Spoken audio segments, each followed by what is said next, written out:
త్రాగుడువా ఏమి తెలుసుకున్నటువంటి ఆలోచనలు తపనలే తప్ప దేవుని మీద ఆధారపడడం, దేవుడు సహాయం చేస్తున్న ఆలోచన లేకుండా పోయింది.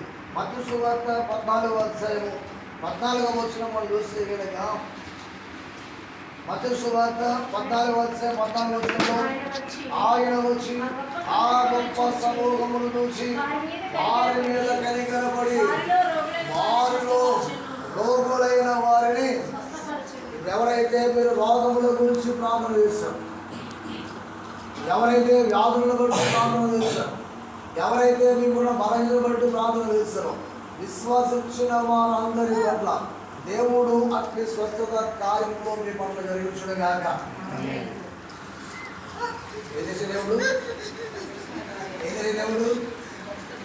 ఎందుకు ప్రార్థన చేసాం మనం? ఎందుకు ప్రార్థన చేస్తాం? బయట జరిగితే బాగుంటుందా? కానీ వైద్యం కావాలి, అవతల అక్కడ చెప్పడం కూడా. ఎందుకంటే అది ఒక నమ్మకము మాత్రం రాయబడదు. మనుషులు దేవుని మీద కంటే చెప్పండి సొంత ప్రయత్నాల మీద ఎక్కువ నమ్మకాలిగేటువంటి వారు. ఈ ప్రవక్తల గ్రంథంలో దేవుని సేవకుడు వాడు హిజ్కియా మరణకరమైన రోగం వచ్చినప్పుడు ఆ కాలు మీద పెద్ద రక్తగడ్డ వేసేసి, అదేంటి రక్తగడ్డ? మరణకరమైనటువంటి రోగం అని చెప్పారు. ఆ రోగ విషయంలో కాము కూడా సేవకుడైనప్పటికీ కూడా, దేవుడి యందు భయభక్తులు కలిగిన వాడైనప్పటికీ కూడా అతని విషయంలో దేవుడు వైద్యములు ప్రారంభించి ఎలాగేపడి అంజూరపు పండ్ల పొందలు కట్టండి రేపాడు. ఎందుకని ఆయన మాట సెలవిస్తే స్వస్థపడతాడు. ఏమంటే పాటిని ముందుకే స్వస్థత కలిగింది. కలవదా? ఇక్కడ రోగులు గుంపులుగా ఈ జన సమూహముగా మీద కొడుతూ ఉన్నప్పుడు ఆ రోగుల మీద కనికరపడి వారిని వచ్చి ఒక మాట సెలవిస్తే వారి రోగములని కూడా ఒక మాటలో పోనీ. ఇలాంటి గొప్ప దేవుడు అయినప్పటికీ కూడా మనుషులలోని బలహీనతను గుర్తించి, మనుషులలోని ఆ యొక్క ఆలోచన గుర్తించి ఏం చెప్తాడంటే వారికి వైద్యమైనటువంటిది ఏర్పాటు చేయించాడు. ఇక 4వదిగా చూస్తే యజమానుని యొక్క దాసుని యొక్క కుమారుడి మీద నా సహాయమైనటువంటి దేవుడికి సహాయం చేసినటువంటి దేవుడు. మత్తయి సువార్త 18వ అధ్యాయము 26వ వచనం జ్ఞాపకం చేస్తున్నాం. మత్తయి సువార్త కాబట్టి ఆ దాసుడు అతని ఎదుట సాగిలబడి బ్రొక్కి, నా ఎడల ఓర్చుకొనుము. ఈరోజు నా పిల్లల పట్ల తల్లిదండ్రులు ఓర్చుకునే వారు లేరు. తల్లిదండ్రుల పట్ల పిల్లలు ఓర్చుకునేటువంటి వారు లేరు. యజమానుల పట్ల దాసులు ఓర్చుకునేటువంటి వారు లేరు. దాసుల పట్ల యజమానులు ఓర్చుకునే పరిస్థితుల్లో లేరు. ఇంకా నేను సహించలేడురా. ఏమంటారు చెప్పండి? ఇక నేను నీ పైన చాలి శోభనం, నీ యొక్క టార్గెట్ దాటిపోయింది.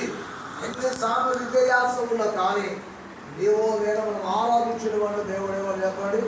కనికరము చూపెటువంటి వాడైనాడు, చాలు చూపెటువంటి వాడైనాడు, సహాయము చేసినటువంటి వాడైనాడు, ఆదరించినటువంటి వాడైనాడు, ధైర్యము చూపేటువంటి వాడైనాడు, నేను స్వస్థపరిచినటువంటి వాడుగా ఉన్నాడు. ఎవరు ఒక విషయం మనకి ఏదైనా అవసరత కలిగినప్పుడు దేవుని సన్నిధిలో ఒక్కసారి ప్రార్థన చేస్తే నీ మాట వినకపోవచ్చు, రెండవసారి ప్రార్థన చేస్తే వినకపోవచ్చు. పదే పదే పదే పదే నీవు అనుకున్నది సాధించే వరకు కూడా వేదిక పట్టుదల కలిగి ప్రార్థన చేయాలి. లోక సువార్త 18వ అధ్యాయంలో ఇదే మాట మనకు తెలియపరుస్తూ మొదటి నుంచి చదివితే విసుకక ప్రార్థన చేయమని అనడానికి ఆయన ఒక ఉపమానం మాత్రమే. అక్కడ ఒక విధవరాలు ఉంది. విధవరాలు యొక్క తన యొక్క ఇంటి యొక్క సరిహద్దులలో ఏదో ఒక చిన్న తగాదా కలిగి ఉంది. ఆ తగాదాలను బట్టి అన్యాయస్తులు న్యాయం జరిగింది. ఎవరు జరిగింది? ఎవరైనా న్యాయం చేసేవాళ్ళు దగ్గరికి వెళ్తారు.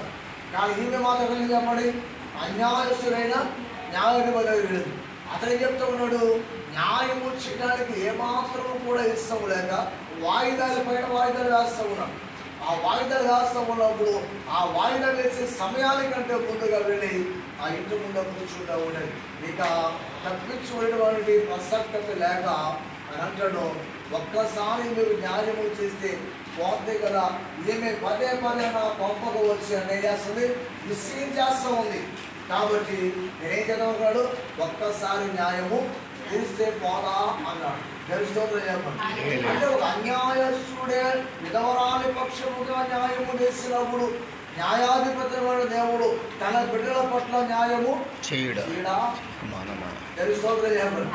కనుక ఈరోజు గుర్తు చేస్తూ ఉన్నాం, కనికరము చూపేటువంటి దేవుడు, సహాయము చేసేటువంటి దేవుడు. కనుక నువ్వు చెప్పవలసిన మాట ఏంటంటే, నీకు కార్యము ఆలస్యమవుతున్నప్పుడు, నీకు ప్రతిఫలము దూరం అవుతూ ఉన్నప్పుడు, నువ్వు ఆశించినది దక్కకపోతూ ఉన్నప్పుడు, అది దూరంగా జరిగిపోతూ ఉన్నప్పుడు నువ్వేమి చెప్పాలంటే, అయ్యా నా పైన జాలి చూపయ్యా, కొంచెం నాకు ఓర్చుకోవయ్యా, నన్ను ఇక సహించవయ్యా, నాకు కొంచెం సహాయం చేయండి, నన్ను కొంచెం ఆదరించండి, నేను తాళలేకపోతూ ఉన్నాను, ఇంతకు మిక్కిలి ఎక్కువ నేను ఓర్చుకునేటువంటి వాడు కాను. మనం ఏం చేయాలంటే అధికముగా తరచు తరచు తరచు తరచు